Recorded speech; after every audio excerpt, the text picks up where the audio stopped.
मैं दिल्ली के आनंद विहार की रहने वाली हूँ। मैं पेशे से वकील हूँ। मेरे पति एक आईटी कंपनी में मैनेजर है। मेरे साथ जो घटना हुई है वो मैं आपको इस ब्लॉग के माध्यम से बताना चाहती हूँ।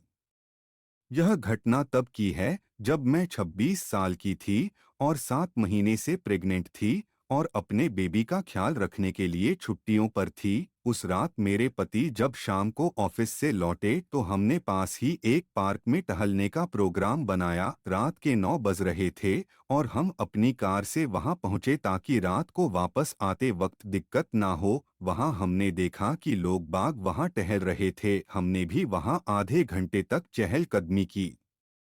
फिर जब थक गए तो वापस चलने का निर्णय किया। मेरे पति ड्राइवर सीट पर थे और मैंने जैसे ही अपनी तरफ का कार का गेट खोला एक बूढ़ी औरत मेरे ड्रेस को खींचने लगी। मैंने इसे नॉर्मल बात समझकर उसे बिना पैसे दिए कार में बैठ गई। हमारी कार 5 मिनट चली ही थी और जब हमारी गाड़ी लाल बत्ती पर रुकी तो फिर वही बूढ़ी औरत सामने दिखाई दी। मैंने इस पर ज्यादा ध्यान ना देते हुए घर पर पहुंच गए।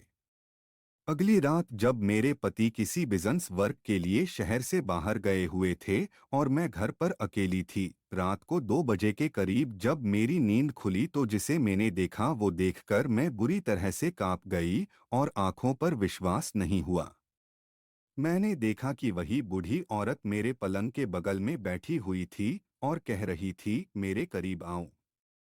एक बार तो मैंने सोचा कि शायद मैं सपना देख रही हूँ, लेकिन जब मैंने अपनी आंखें बंद कर वापस खोली तब भी वो वही खड़ी थी। मेरी दिल की धड़कनें बढ़ गई और यह सोचकर कि वो बच्चे को नुकसान ना पहुंचाए मैं घर के दरवाजे की तरफ बढ़ गई और बाहर निकलकर पड़ोसियों का दरवाजा खटखटाया।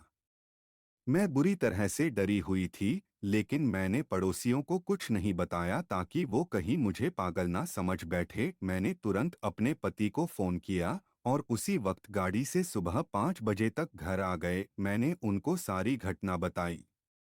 जब ये बात मेरी माँ को बताई तो वो तुरंत मेरे घर आ गई और उन्होंने घर में छोटा सी पूजा करवाई ताकि वो बूढ़ी औरत उसे दोबारा ना दिखे। उस पूजा के बाद मैंने कभी उस बूढ़ी औरत को नहीं देखा। तो इस तरह फ्रेंड्स मेरी माँ की सलाह से मैं और मेरा बच्चा सुरक्षित रहे। दोस्तों, अक्सर ऐसा होता है कि गर्भावस्था के दौरान आपको कुछ विशेष ऐसी जगहों का ध्यान रखना पड़ता है जहाँ से कुछ रूहें अक्सर साथ लग जाती हैं।